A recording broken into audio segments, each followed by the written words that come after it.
Broadcasting live from the Subaru of Gwinnett Studios in Atlanta, it's time for On the Money, presented by Embassy National Bank. Now, here's your host, Joe Moss. Hi, everybody. Welcome to this week's edition of On the Money, the #1 small business show on Business Radio X. This show is presented by Embassy National Bank. We are a nationally chartered financial institution whose deposits are insured by the FDIC. On this show, we try to focus on topics designed to help small business succeed because at Embassy Bank, we're proud of how we help small business. I'm Joe Moss, your host and president at Embassy National Bank, and we welcome you from the Subaru Gwinnett studio.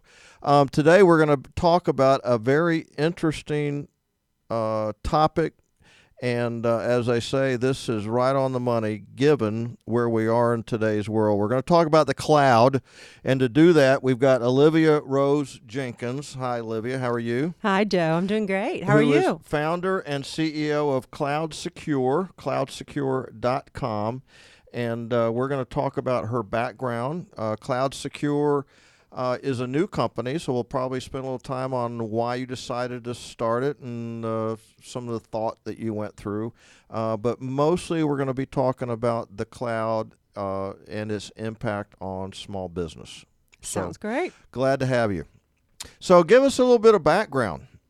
Where have you've been in this business, it says, for the last 15 years. Where do you come from, and what are some of your experiences, who you've worked for, et cetera?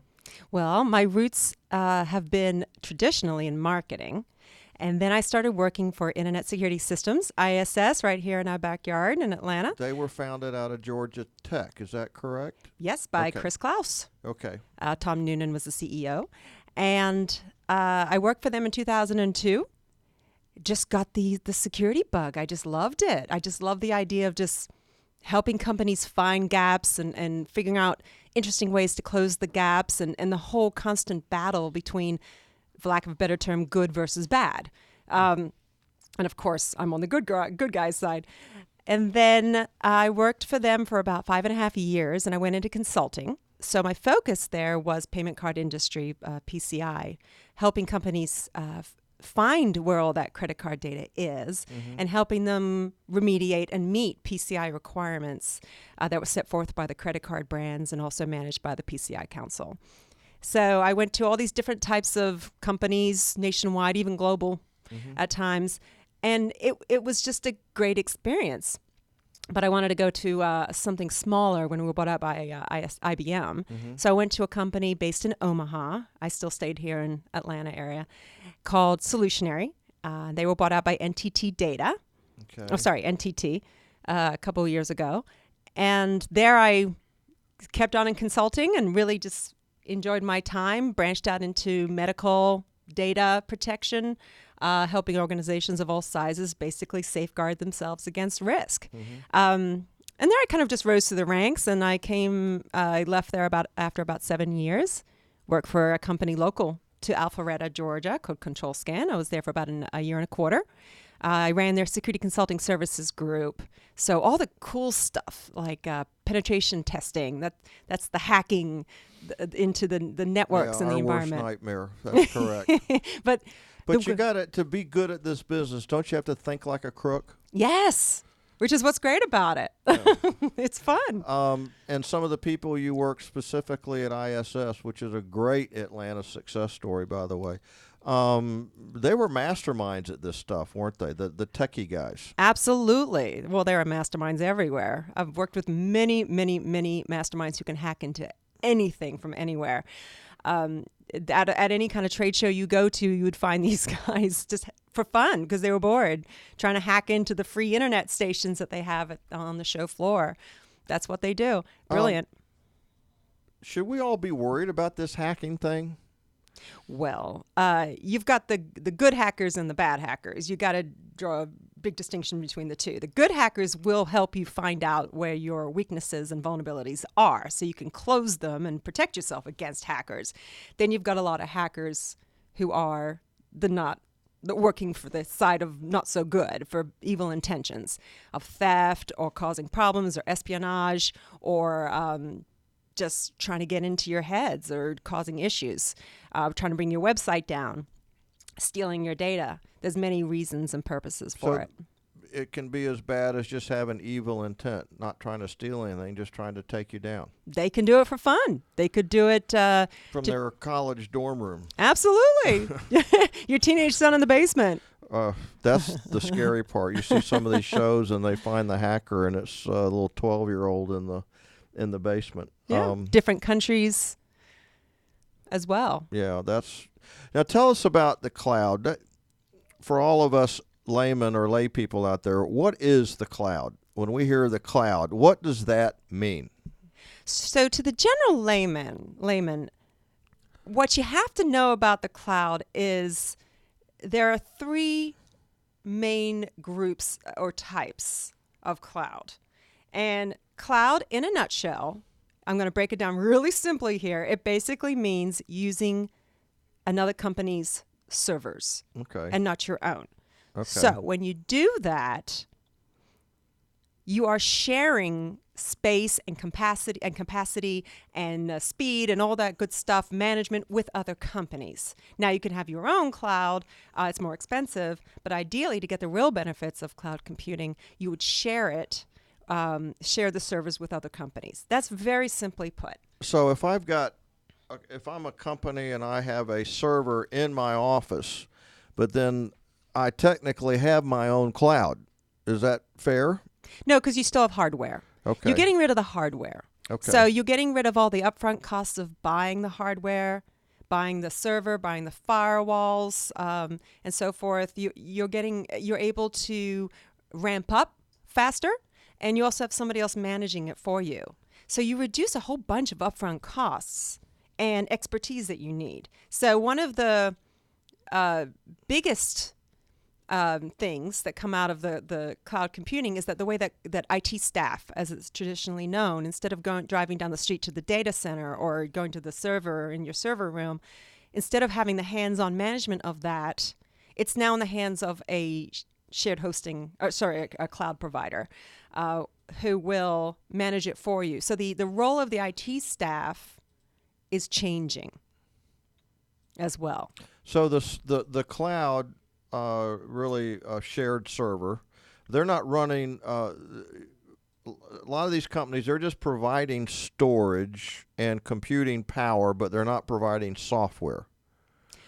That's where the three different types. Okay, let's keep going then. Yeah. All right. Okay. So you've got three different types, and it's each end with AAS, as a service. Okay. You've got software as a service. You've got platform as a service, and then you have infrastructure as a service. Okay. When you the typical layman, if you're a lawyer and you're going on to and you're using Dropbox, that's a software as a service.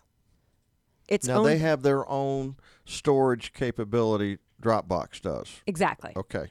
So they own and they manage it themselves. You can't touch it, basically. It's not yours, such as Salesforce. It's not your service. Okay. Then you've got platform as a service where you can have a little bit more input with it. You can develop your own code. You can build your own application, and you work with the tools that they have to create this platform. And then finally, you got infrastructure as a service. This is where you hear of the big guns out there, such as Amazon Web Services, AWS. You've got Google, Cloud Platform. You've got Microsoft Azure, and you've got a whole bunch of these. And these are the ones that have these massive, massive data centers all over the world. And they also play in they do a little bit more than just the hosting and the storage. They also let you develop code, import code, develop your own applications. Those are the open platforms, I guess, yes. or open infrastructure. Open infrastructures. Yeah. And they're replacing IT as we know it today. How big is Google? How do you fathom how big Google is? How many locations do they have? Is there a way to like put Google in perspective? Or they're touching everybody all over the world now, right? Right. And where do they keep all their stuff? Is it in one place or is it all over the world? No, because you want redundancy. Okay. So another great benefit of cloud computing is that if one data center goes down, They have so many different data centers globally that if it's set up correctly, it just flows over to the other ones. So that's the importance of setting it up with redundancy. It helps you with incident response. It helps you with business continuity. If you are breached or have an attack, you don't need to worry about your system going down. Your website will just flow over to another server, another data center. Let's focus. And there's a bunch of them like it, but Dropbox is probably the first. And I happen to use specifically a Google Drive, which I think is a great product. But Dropbox, how safe is Dropbox? If I've got data up there, like my checking account data, all my financial data, et cetera, I keep my Quicken file, for example, out on Google. How safe are these sites? Oh, you're giving me hives, Joe. Are they safe or no? They'll say they're safe. They'll say they're safe. They go through assessments. They are tested pretty regularly. If you're using a big provider such as Google, I would probably, I would feel pretty comfortable. However, I would never keep my personal data, financial data like that anywhere that's in a cloud type of environment, unless you're really checking out who you're hosting it with. Okay. And because everybody's hackable. Everybody's hackable in some way or another. And you've got hackers out there that probably at one point worked for Google. I mean, you hate to say it, but, everybody kind of understands. And you saw where the government just recently was able to hack the iPhone. Yes. So, and I was wondering when that was coming. I thought, why do they need iPhone's permission? Just go hack it yourself. But well, they probably knew how to do it already, to be honest. Yeah, right. Okay. So in my world, in my banking world, we have all of our data ultimately on a cloud, backed up by a company called Fiserv. They tell us it's safe. However, when I want to use something like Dropbox, the regulators will tell me that's not safe. So I guess it really depends on the provider. Is that fair? Well, it's easier, and I use the word easier on purpose. It's easier to trust a company such as Fiserv because you have trust in them as their customer for your bank that they have done their due diligence. There's no such thing as zero risk. You can't expect a company or there to be zero risk anywhere. It's impossible because every single day new vulnerabilities emerge. What you can do is put trust in Fiserv that they have thoroughly validated their cloud hosting providers and whatever cloud solutions they're using, and that they have in-house teams that monitor it on a 24/7, 365 basis and follow up on breach alerts and events and make sure that nobody's getting into your data. That's under their responsibility. And, being a community bank, we really don't have time to do all that stuff. So we're kind of just relying upon the fact that it's a big name and we're going to trust them to do with what they need to do. Right. Let's talk about a law firm, since you focus on law firms. Probably a lot of law firms will go to a Google Drive or a Dropbox, I would think, correct? Now, and they've got a lot of stuff out there. What do they need to do to make sure my stuff is safe with them? Well, law firms are struggling nowadays, which is why I decided to focus on them first. I really enjoy working with small to medium law firms because they really need some help. They traditionally have not been helped out a lot or have not paid much attention to security because that's not their key focus at all. So law firms that are using Dropbox, I was at a tech event, a lawyer tech event a couple of weeks ago, and lawyers were showing me right and left how on their cell phone they can just do a 4-digit password on their cell phone, and then they click on a link and they're into their Dropbox. And they store all their client files there and all that personal identifiable information, PII, and credit card data and medical data if there are malpractice. That's scary. It's terrifying, and they're very proud. They're very proud of it because they want ease. They want to ease. They're traveling a lot. They're working from home. They're on their iPad. They want to be able to just click a button and they're in. So I said, well, you trust you. This was a solo law firm owner. You trust you, but what about your 3 employees? And he said, well, I'm firing one in a few weeks. He just doesn't know it yet. And I said, does he have this access? Just boom, right into Dropbox. And he said, yes. And I said, well, you may want to consider going to your hotel room tonight and turning that off. And that's interesting because not everybody's got controls in place when an employee leaves to change the password. I mean, we have, because who we are, we have a protocol we go through if somebody leaves or if we ask somebody to leave. But not everybody has that. Now, I would think a doctor's office. Think of all the data a doctor's office has. Right. Some of them use Dropbox, I guess. I mean, there's not some kind of national medical cloud out there, so everybody's kind of saving it where they can. That's right. Well, the idea is that you use the cloud and you use more secure services. So if you want to use Dropbox, if you, for some reason, you're heavily attached to Dropbox, that's fine. But enhance it with additional security controls. Use encryption. Make sure you're using encryption. Make sure you're using 2-factor authentication, which means the person logging in has something they have and something they know or something they are. So it's 2 of the 3. So password and biometrics, for example, or password and a token that has the changing number. You're listening to On the Money. This is Joe Moss of Embassy National Bank. We're talking about cloud computing with Olivia Rose Jenkins. I'm sorry. And she just started QloudSecure. And it's a little scary how little we know about data storage. Absolutely. So anybody that has any kind of customer information that keeps it on the cloud is at risk. I wouldn't say that. I would say any organization that transmits, processes, or stores any kind of data, sensitive data belonging to their clients, employees, so forth, assets, they're at risk. So I'm broadening your statement. Okay, and in the old days, we said, well, we'll just keep it on our hard drive. And we didn't like that because it wasn't backed up. Mm-hmm. And if it's just on your hard drive, nobody can get at that because it's not connected to anything in the old days. It was just your computer. And I guess we felt pretty safe with that. But they said, no, we got to keep it backed up. So now we're going to move to collected storage on an in-house server. And now everybody's saying, no, we don't like that. So we're going to go to the cloud. So in order to get all these benefits, though, we take a risk for someone being able to go grab it.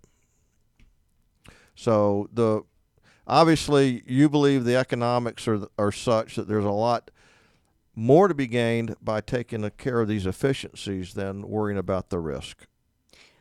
Well, the risk is very low if you deploy it properly. Okay. Because not everybody's going to do that. If I'm thinking of a doctor, right. Say 4 doctors in an office, the last thing they're probably thinking about is whether our data is secure. Right. Which is why I offer, if I can talk about this for a little bit. Sure. What absolutely. I do is I have a 6-phase process, which I'll go into very quickly. The first one is discovery, where I identify exactly what assets everyone is using. So you have a lot of iPads, a lot of iPhones, a lot of third-party devices, removable storage that I guarantee you don't know about that are connecting to your network, wireless access points, because employees like ease. They like to work easily. So they don't often think about the security perspective of things, aspects of things. So my first phase is discovery, finding out exactly what data you have, who has access to it, where is it, why is it being stored? It's probably being stored unencrypted in some areas. The second part would be assessing the risk for all those items. I have 7 areas where I typically focus on assessing the risk. So you can see, where is your risk really lying when it comes to your company? Is it internal theft? Is it access? Is it storage? It could be all of the above. Transmission. The third phase is designing the plan to close all those gaps. And part of that plan design is working through cloud solutions. There are several out there that are built just for the law firm industry, but there's several out there built for probably medical. Just for medical as well, right? Just for medical, exactly. Different industries. And the fourth step would be to actually do that for you so it's secure. So essentially if you have a 90% risk profile at the start of it, you're reducing your risk down to the green, the very low. And then educating your team. So part of good security practices is constant reminders and security awareness training to your staff and all your users and even your clients, just saying, change your password every 90 days and then enforce it, of course, with logical controls.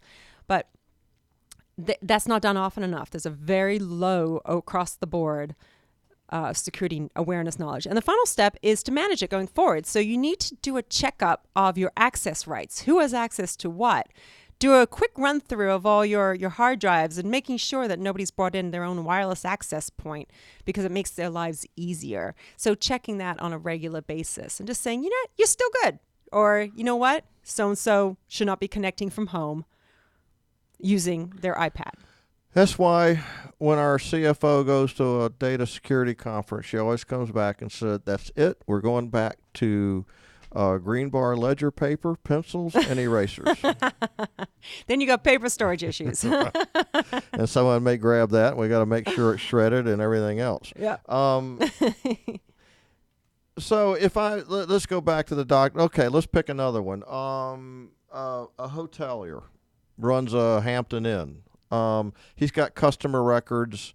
Yes, he probably uses the reservation system, et cetera, but they still have risk, don't they? They've got to worry about where that data's going. Aren't they responsible to the actual customer? Absolutely. So they take credit card data, could be a year in advance, right? I mean, right. And store it. So they're required, just like any company that accepts credit card information, they're required to use PCI Council, Payment Card Industry Council approved point of sale, POS systems. And those are required to be checked on an annual basis by a third-party validator as well, who specializes the in individual point of sale device. Yes. Okay. Yeah. Make sure it's PA-DSS compliant. So that's, gosh, this is skipping me right now, but basically data security standards compliant. So that's done on an annual basis. You got to make sure the hotel's using the latest version of that, the most compliant version. So what happens is that when a customer or somebody staying at the hotel calls with their credit card number, it's put into the system and it's encrypted and it's never seen again until somebody comes in and uses their own card to stay. Or if they swipe it there, and then that's encrypted upon swipe on this point of sale, and it's encrypted during transmission. So it's encrypted during storage. There's a lot of controls with PCI that assessors will look at to make sure that the encryption is up to snuff, you're using the right type, it's strong enough, you change the encryption keys, there's limited access to those keys, so limited number of people can actually decrypt the data. So the idea is that if you have to store the data, it's very difficult to be able to view it. Okay. It's to crack it. So the general idea of best security practices in general is just limit what you have so there's less to steal, limit who has access to it, and just limit what they can do with it if they do steal it. And if you limit what you have, a lot of companies out there store data forever, years, because some companies have a 7-year refund, or they accept credit cards, and they keep them forever. That's just how they've always done it. So you have to learn to let go of your data when you don't need it, especially medical data and personal data. It's that goes for very large costs down on the dark web. Well, and that's the one that kind of gets me a little bit, because there's a lot of sensitive data out there, but yet I said it once that the last thing that a doctor is going to worry about is whether my data is secure. So now they've got to go out and probably hire someone either full-time or a consultant like yourself to come in and help them out with that. But it's just a whole nother thing to worry about. And that every business has this concern. Every business should have this concern. Most businesses nowadays are getting that concern, which is good. Now, what liability does either a lawyer's office or a doctor's office or a hotelier, what liability do they have to the customer? Well, if you have a breach, if you're a large enough organization, you very well could end up on the cover page of USA Today. That's just a bad business sense, right? Nobody wants to do that. But the only way you're going to know if you have a breach is if someone announces that they have breached you, or whether you have figured out that you've been breached. Yep, there's a number of ways. You could also, those two ways, you can also be notified by the card brands saying that they've received multiple calls. There's many, many ways. The dark web is where a lot of this sensitive data goes to be sold and resold, just like an eBay. Mm-hmm. I can't remember your question. What liability do the individual businesses have to the customer? Well, they don't really have a liability to the customer. They have a liability under certain requirements to meet industry regulations and also federal and state. So privacy laws, medical hospitals, they have to require with HIPAA, which is a suite of privacy and security requirements. And doctors' offices as well. Yes, right. Exactly. When are the doctors' offices audited for that? Are they audited every once in a while for HIPAA and what they do with all that data? They're supposed to have a third-party assessor come in, or they can do it themselves if they're a certain size. They have to show evidence that they've asserted due diligence. Who checks to see if they've been doing all that? Well, that's been an interesting debate online for the past several years. All the security folks have been, when are they going to put teeth on this thing? And, okay. So everybody's expected to do it, correct? Everyone is expected to do it, has been expected to do it for many years. It's finally getting some teeth. I think the ransomware announcements that have come out recently, where they've gotten hundreds of thousands to even $1 million out of these hospitals and so forth in exchange to, we'll decrypt your data back. That's going to urge some people and some hospitals and companies to stand up and pay attention. Well, like if I have my identity stolen, I really don't know where my identity was stolen from. I just know it was. I just wake up one day and find out that I have no money in the bank, and then oh my gosh, it's been stolen. But I really don't know where. I can't go back to the doctor's office or to the subway or to the hotel and say, I used my credit card here and someone stole my data, so therefore you're responsible. Right. But ultimately they are responsible. If I guess I understood that if I can prove that it happened there, that they would be responsible. Yes, they should be responsible. They would be responsible. You do have repercussions in that case to be on your side. Okay. The best thing you can do is honestly freeze your credit, so nobody can really get to it. Medical records nowadays is much more valuable than credit card information, because credit cards brands have put a lot of detection fraud mechanisms into place. Plus, if somebody steals your credit card, if you check your credit card account pretty regularly, you can stop and you get a new card, and you can call up your credit card company and hopefully they reimburse you. And I got 60 days under law. So, under law. Okay, right. However, your medical information, that can be used for identity theft. And who checks your medical records? I mean, you can. How would I know, right? How would you know? Right.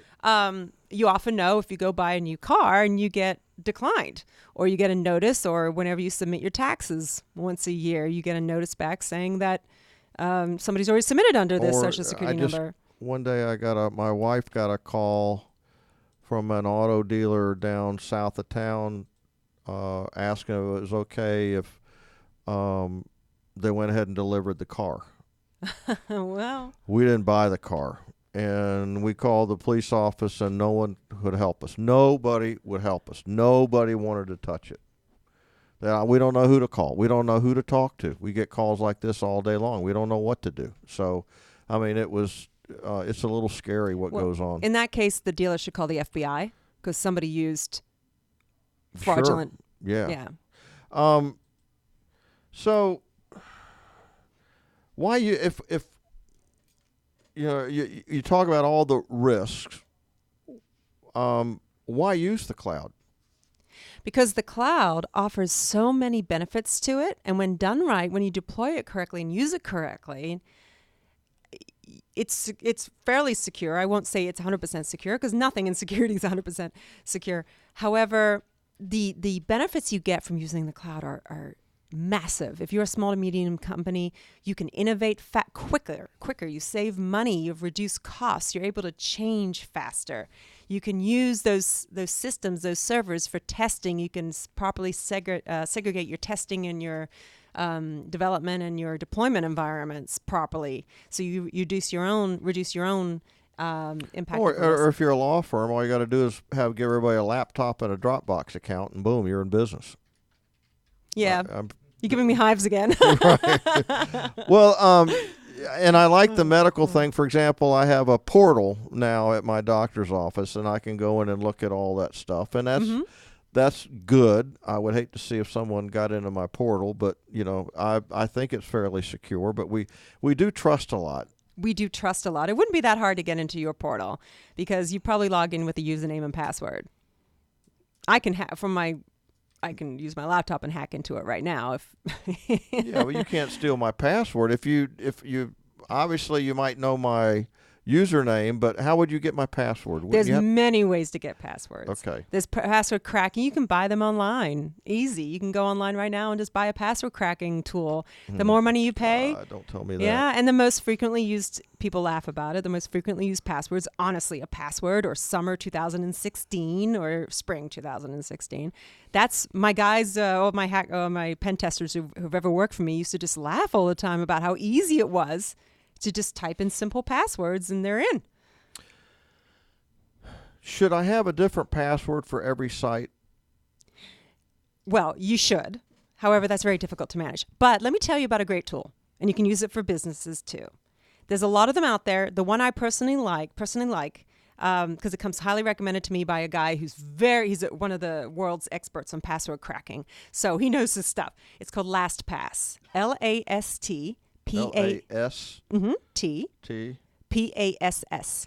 LastPass. Okay. It's free, so it's even better.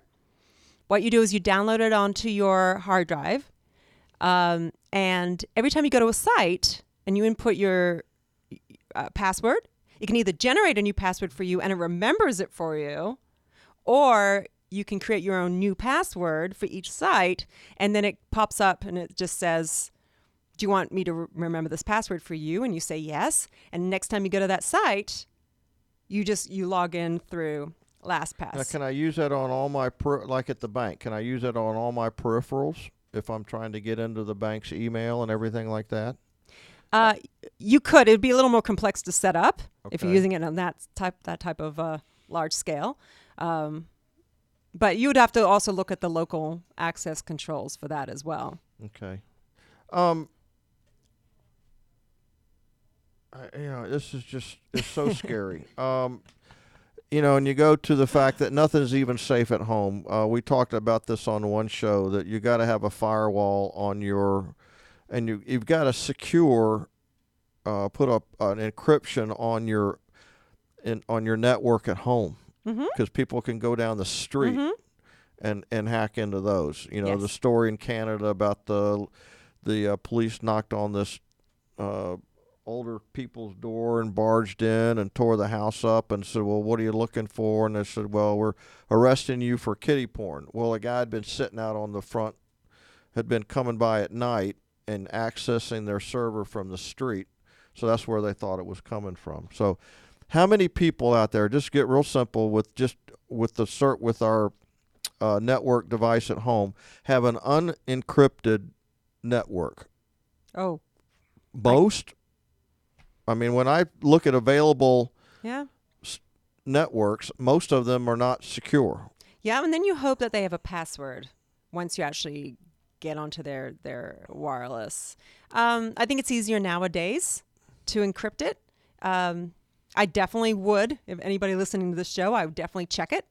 I would also try to hide your SSID. That's the name that pops up. So if you say, my internet connection, try to hide that so you're not even visible to begin with, if you can.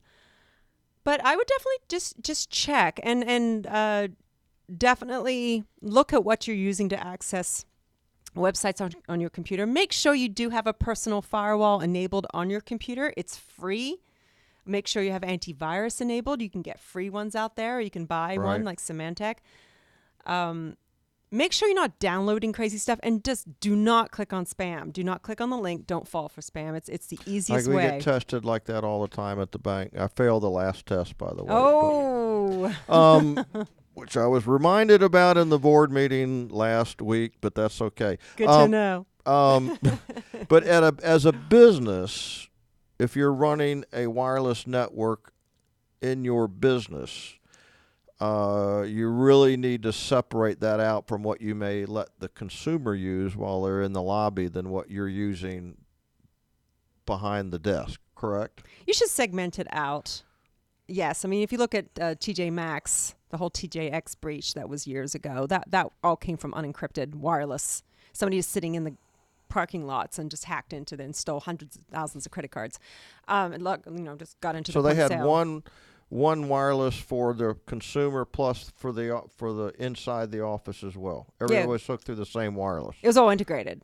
They didn't have sufficient segmentation controls in place. Well, that just sounds stupid to me. Well, okay. I think they learned their lesson. Okay.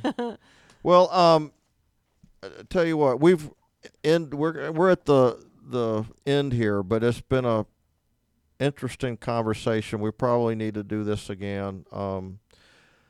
I guess what I continue to learn when I have conversations out about the subject is there are people out there right now, as we speak, who are trying to steal my data. Yes. It's what they do. It's how they make a living. Yep. Or for fun. Or just for fun. But they're trying to steal it, so just assume that your data is trying to get stolen and act accordingly. Yes. Don't trust. Whether you're a law firm, whether you're a medical building, whether you're a hotelier, whether you're a community bank, whether you're a fitness center, it doesn't matter. Someone's trying to steal your data. Somebody right now is trying to hack into this radio station. All right, Olivia, this has been a great conversation. And what? Just a nerd mic there. Right. They're saying, ding, ding, ding, ding, ding, ding, ding. What can we steal? What can we steal? Well, they want to probably commandeer our voices and get out some kind of message, right? Just for fun. I'll give you, as O'Reilly said, I'll give you a last word. Give us 10 seconds of wisdom here at the end, and then tell us how to get in touch with you. My 10 cents of wisdom would be what I just said. Just don't trust. Data is a very expensive commodity. It is a commodity nowadays. Just guard it. Lock it down. If you do have it for yourself and for your business, restrict access. Try not to save it. If you do have to save it, then save it with a trusted third party or encrypt it or use very restrictive access controls to it. And as a small business owner, you have to worry about it. Absolutely. You can't ignore it and hope it's going to go away. Because hackers now see opportunity with small companies because the big companies have started to figure it out. Small companies, though, are ripe for the pickings. They got the same data the big companies have. They do. So if you're a law firm, a doctor's office, I hate to tell you this, but you're getting hacked. I mean, someone's trying to hack you right now, and you're responsible to safeguard my data. Yes. All right. How do we get a hold of you? Well, you can call me anytime. I'm at 404-663-9000. That's 404-663-9000. And an email? That is my cell phone. My email is Olivia, Olivia, at QloudSecure. That is QloudSecure with a Q instead of a C, .com. Or you can visit my website at www.cloudsecure.com, QloudSecure. Well, and I'm always happy to chat. Well, thanks. And it's been a great conversation. I'm glad you're here, and I hope we've scared everybody because we need to get scared. I'll help you. All right. That's our show. This has been On the Money, the #1 small business show on Business Radio X, presented by Embassy National Bank. Be sure to follow us on Twitter at on_the_money and then the number 1. And you can listen to our shows by visiting onthemoney.businessradiox.com or download them for free on iTunes. And we're also up on the Business Radio X Gwinnett YouTube channel, so you can watch a video of the show shortly. So, again, thank you, Olivia, for being here. And until next time, I'm Joe Moss of Embassy National Bank. And we're going to add a 4th thing here. Be careful out there. Leave fear in the back seat. By the way, we didn't talk about you starting up your own company. We'll have to do that next time. Stay authentic. And the last is safeguard your data. Okay, good deal. All right. Well, that's our show. I appreciate everybody listening, and we'll see you next time. Thanks.